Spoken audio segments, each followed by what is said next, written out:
আলামিন বলেন লাইন শাকারতুম লা আযীদান্নাকুম ওয়া লাইন কাফারতুম ইন্না আযাবি লাশাদীদ। বান্দা যখন আমার নিয়ামত পাওয়ার পরে আমার নিয়ামতের শুকরিয়া আদায় করবে তো আমি আল্লাহ তার নিয়ামতকে জিয়াদা করে দেব। বলেন সুবহানাল্লাহ, বাড়াই দেব।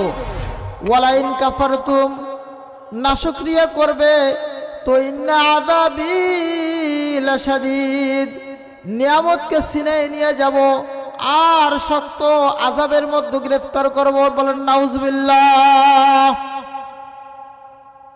আল্লাহ রাব্বুল আলামিনের পক্ষ থেকে সব থেকে বড় নিয়ামত হলো সুস্থ থাকা। সুস্থতা যদি সুস্থ থাকে তো গাছতলার মধ্যে শান্তি পাওয়া যায়, আর শরীর সুস্থ না থাকলে পাঁচতলায়ও শান্তি নাই। ঠিক না বা ঠিক? এই জন্য সুস্থতা একটা বিরাট নিয়ামত আল্লাহ পাকের তরফ থেকে, আল্লাহ পাকের পক্ষ থেকে। এই জন্য মনে পড়ে গেল সেই হযরত মূসা আলাইহিস সালাতু ওয়াস সালামের কথা। হযরত মূসা আলাইহিস সালাতু ওয়াস সালাম আল্লাহ রাব্বুল আলামিনের সঙ্গে অনবরত অনেক কথা বলছেন, হাজার কত কত শত কথা বলেছেন আল্লাহর কাছে। কথা বলতে বলতে একদিন হযরত মূসা আলাইহিস সালাতু ওয়াস সালাম বললেন, আল্লাহ আমার মনের মধ্যে এক প্রশ্ন। কি প্রশ্ন? আল্লাহ আপনি রাগ করেন না, বলো। হযরত মূসা আলাইহিস সালাতু ওয়াস সালাম বললেন, আল্লাহ আমার প্রশ্ন, আমি যদি আল্লাহ হতাম আর আপনি যদি মূসা হইতেন তো আপনি আমার কাছে কি চাইতেন? আল্লাহ রাব্বুল আলামিন হযরত মূসা আলাইহিস সালাতু ওয়াস সালামকে ধমক দিলেন, না বললেন, মূসা কশিন কালো এটা সম্ভব না। হযরত মূসা আলাইহিস সালাতু ওয়াস সালাম বললেন, আল্লাহ আমিও জানি এটা সম্ভব না, তারপরেও আমার মনের আকুতি, আমার একটু জানতে মন চায়। আল্লাহ রাব্বুল আলামিন বললেন, মূসা যদি তুমি আল্লাহ হতে আর আমি যদি মূসা হইতাম, আমি তোমার কাছে সর্বপ্রথম যে জিনিসটা চাইতাম আমার শরীরটা যেন সুস্থ থাকে। বলেন সুবহানাল্লাহ। অর্থাৎ সুস্থ থাকা এটা আল্লাহ পাকের তরফ থেকে বিরাট একটা নিয়ামত। গতকালকে আমার এক আত্মীয়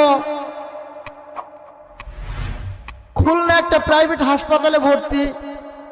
খুলনার ভিতরে যত হাসপাতাল আছে এমন কোন হসপিটাল নেই যেখানে তার অসুস্থ চিকিৎসা হইতেছে, এবং যত রকম পরীক্ষা আছে সব পরীক্ষা প্রত্যেক হাসপাতাল থেকে করা হয়েছে, কিন্তু লোকটা অনেক অসুস্থ।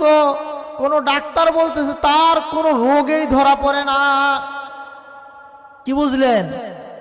রোগ ধরা পড়তেছে না, অথচ সে লোকটা কিছুই খাইতে পারে না, দিন দিন সে মৃত্যুর কোলে ঢলে পড়তেছে। ডাক্তার তার রোগেই ধরতে পারতেছে না।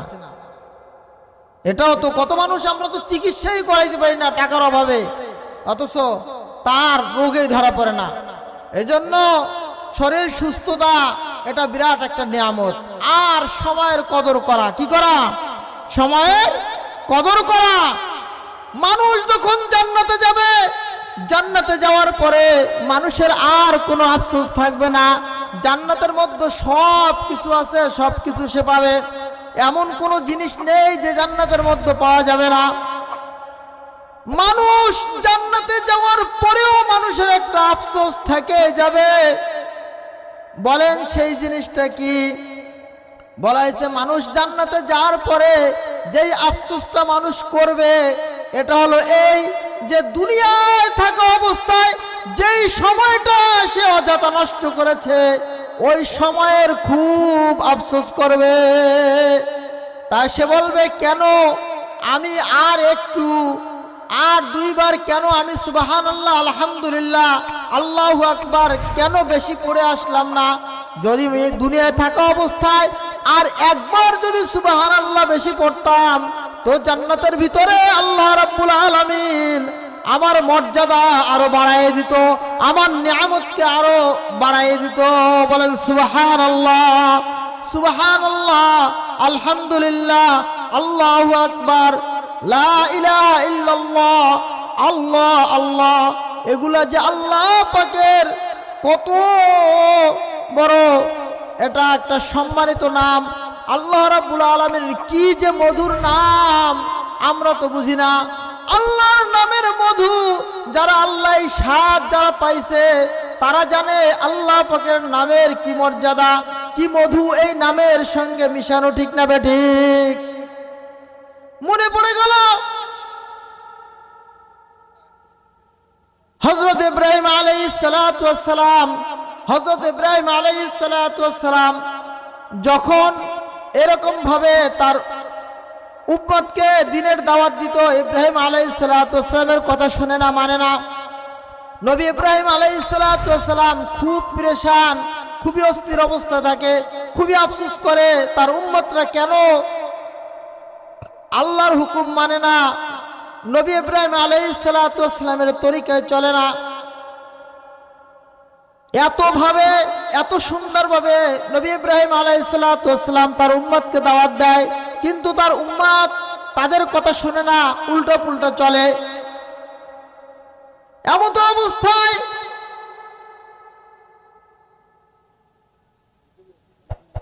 আল্লাহ রাব্বুল আলামিন